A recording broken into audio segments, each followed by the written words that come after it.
Deborah January Beavers, president of Houston Wilderness. I am sitting here in the beautiful Cross Creek Ranch. Houston Wilderness works with a variety of business, governmental, and nonprofit entities to enhance, protect, and promote the 10 distinct ecoregions in our 13-plus county area. Many of the ways that we are involved in environmental policy under our mission is through facilitation of large initiatives. One of those for us is the 8-county Gulf Houston Regional Conservation Plan that involves 3 main key goals. Those key goals include increasing the amount of protected preserved land in the 8-county region from the current 14.7% to 24% by 2040, working toward up to 50% of the 8-county region to have some type of nature-based stabilization technique on it, and you'll hear more about that today in this program, and to work toward a 4% increase in carbon sequestration in our soils through native tree planting and oyster reef creation and native grasses. We're excited to be here today because one of the ways that we work toward facilitation of the 3 key goals is by working to provide and educate on the tools in the resilience toolbox that can be used to increase protected preserved land, to increase nature-based stabilization techniques such as green stormwater infrastructure, and to increase carbon sequestration in our soils. One of those tools in the resilience toolbox you're going to hear about today, and that is where municipal utility districts and master plan communities have an opportunity to increase and use green space in a variety of different recreational and nature-based stabilization technique ways. Cross Creek is a beautiful example of one of those types of tools and use of those tools to create not only amenities for the residents that live here, but to create opportunities for resilience for this community and those downstream. We also work toward highlighting the types of protected preserved land that exist in the region. Houston Wilderness does that through a website, the Gulf Houston Regional Conservation Plan website called gulfhoustonrcp.org. That website provides an interactive map of all the different environmental-based projects in the region that are currently underway. It also provides a map showing our current protected preserved land, that 14.7% of land that I mentioned. You can find all those pieces of information on our website. So sit back, relax, enjoy the absolutely beautiful views, and think about those tools in the resilience toolbox that we need in order to continue to provide resilience to our communities.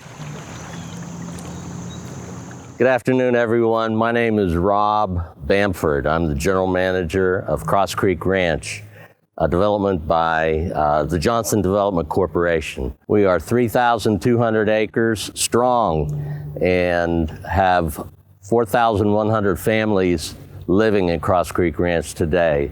Eventually, we're looking at upwards of 5,500, 6,000 families. We're located in the wonderful city of Fulshear. We've got great school districts, be it Katy and Lamar. I'm here today to endorse Wilderness Houston's effort to assist in the legislative efforts to increase our 1% park bonds to afford developers and communities like Cross Creek Ranch to grow beyond what we have already been able to accomplish with the 1%. The beauty of what we have created here in Cross Creek Ranch is what you see around me. We have over 400 acres of lakes that we have benefited from the park bond opportunity to embellish with a lot of landscaping and trails. Our Fluellen Creek, which is 136 acres of linear creek that we've restored through a permit through the Corps, and have also been able to utilize the park bond opportunity to landscape that with significant amount of trees and 6 miles of 10-foot trails on either side, in addition to a disc golf course. We have 6 pedestrian bridges that cross and meander through Fluellen Creek. It has become very, very popular here this past summer with our conditions that everyone was harboring in place. And we were so fortunate to have a lot of room here at Cross Creek Ranch for folks to harbor outside. And we would love an opportunity to grow what we have established here in Cross Creek Ranch and in the future. We also were able to use park bonds for a dog park, which we have characterized and named as the Canine Commons. It's about 3 acres. It too is widely used and very, very popular for public use. And we get a lot of use and a lot of activity there. The beauty of Cross Creek Ranch is the design that we have embraced early on that the Johnson Development Corporation picked up on after acquiring Cross Creek Ranch in 2012 from Tremaker Homes. And Mr. Johnson and Doug Goff and Michael Smith have pledged and endorsed the vision that Tremaker started with that we have watched mature and flourish. The polishing pond that we have here is also a very unique feature that is part of our wastewater treatment facility. 50 acres, it has become a very, very popular migratory birding home to our seasonal pelicans, which we're anticipating here in the next couple months. It too was embellished with a series of boardwalks and platforms to make it a lot more accessible to our community and others. That too has become a great feature of our highly amenitized master plan community that Johnson Development Corporation is known for. All of our landscaping here is irrigated with reclaimed water. Not 100%, but 99.5%.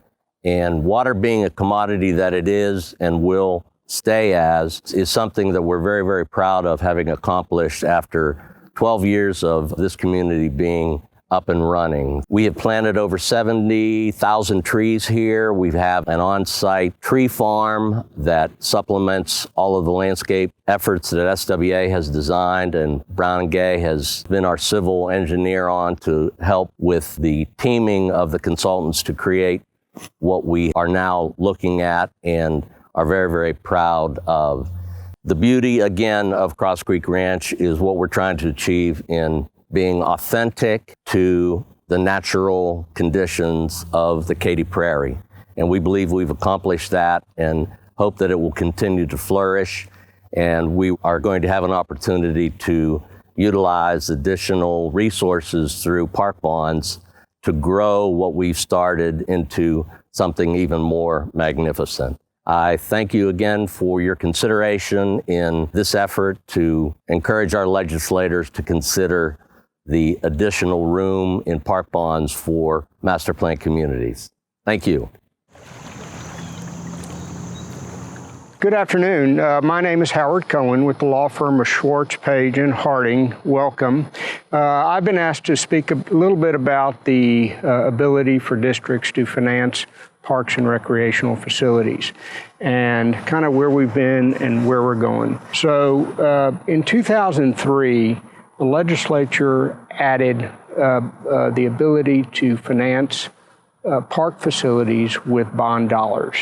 This piece of legislation also required a constitutional amendment, which was successfully passed. Prior to 2003, districts had the ability to construct park and recreational facilities.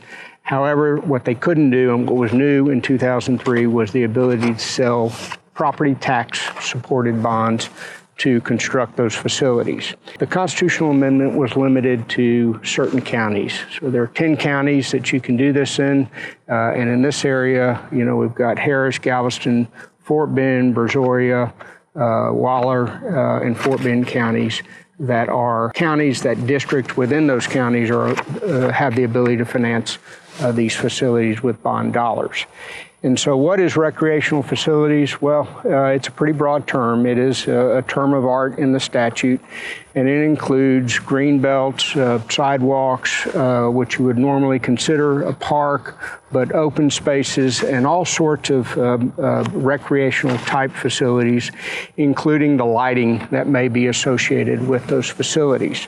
And the 2003 law was passed really to incentivize the construction of more green space, which in the Houston area we desperately needed. Because it was pretty novel, a pretty novel concept at that time, what the legislature wanted to do was they wanted to incentivize it, but yet still make water districts focus on their primary obligations of water, sewer, and drainage. And so I guess the compromise was to put a cap, if you will, on the amount of bonds that any district in those permitted counties could issue to finance these facilities. And so that's how we came about the current 1% cap.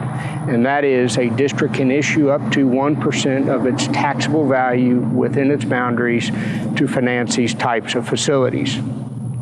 Since 2003, this program has been wildly successful. If you look around developments like Cross Creek Ranch and other similar master plan communities, as well as some of the older developments which have kind of integrated parks within existing communities, this law in 2003 really helped these districts finance these types of facilities.